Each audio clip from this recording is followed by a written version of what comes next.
Hello and welcome to my presentation of the Mask of Agamemnon. This presentation will contain key information, overview and discussion surrounding the Mask of Agamemnon and its significance in providing insight into Bronze Age Mycenaean culture. The mask is a renowned gold artifact from the Gold Bronze Age. It measures to be 12 inches in height and is a three-dimensional artifact. It's made of pure gold. This indicates that it was a mask made for kings and royalty, as this is believed to be the common traditional practice of the time. The mask is currently located on display at the National Archaeological Museum of Athens in Display Room 4. The Mask of Agamemnon was first founded by German archaeologist Heinrich Schliemann at the Bronze Age citadel of Mycenae in 1876. The citadel is located in southern Greece. The mask is one of several funeral masks found laid over the faces of the deceased. It was located in Grave Circle A. Grave Circle A is situated on the Acropolis of Mycenae, southeast of the Lion's Gate. The grave goods discovered were assumed by researchers to signify the royal dynasty's economic power and prestige. Within the context, such social status was dictated by sea trade of prized goods. The burial complex enclosed multiple artifacts, including a series of funerary masks, weapons, and cups. The Mycenaean site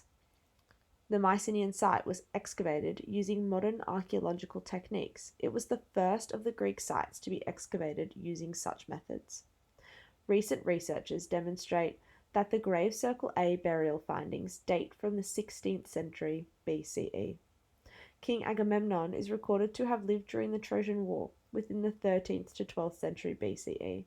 This displaces the context of the mask from the reality of the king's lifetime, as it is believed in current research.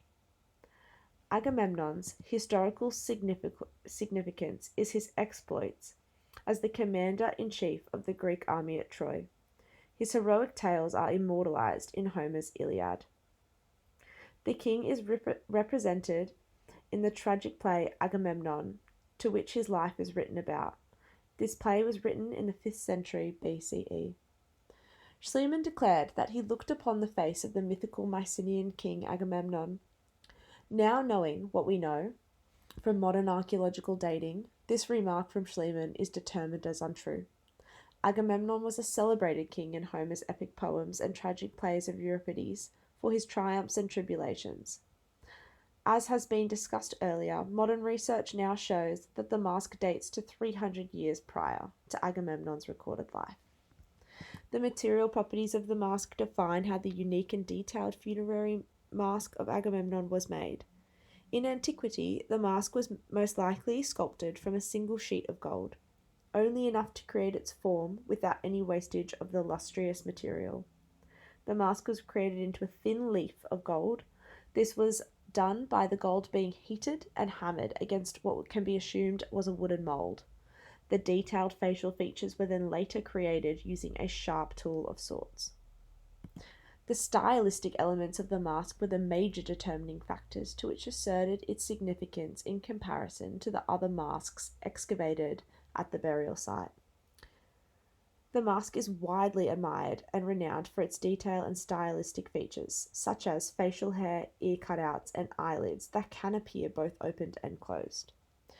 The moustache shape and two arch eyebrow details are key differentiating features from the typical Mycenaean representation of men that is found in typical art. It is these stylistic features that cause controversy within the discovery. The difference in detail and preservation of the death mask of Agamemnon against the other excavated masks has caused fraudulent suspicions by scholars. The speculations surrounding Schliemann's discovery focus on whether his claims of it being the burial mask of Agamemnon was a stunt for publicity or whether the mask was planted. The suspicions arise from the male depiction represented by the mask, differing from typical representations of males in Mycenaean art. Despite these fraudulent speculations surrounding Schliemann's archaeological ethics, the majority of scholars believe that the gold mask is an authentic artifact of Mycenaean culture and gives illustrative insight into funerary traditions of wealthy Mycenaean societal members. Ultimately, this presentation has covered the historical and social significance of the mask and what it represents from a contextual and physical analysis. It highlights the stylistic impact on the representation and discusses modern theories for the mask's interpretive archaeological value in allowing an insight into the Bronze Age period of Greece. Thank you for listening and take care.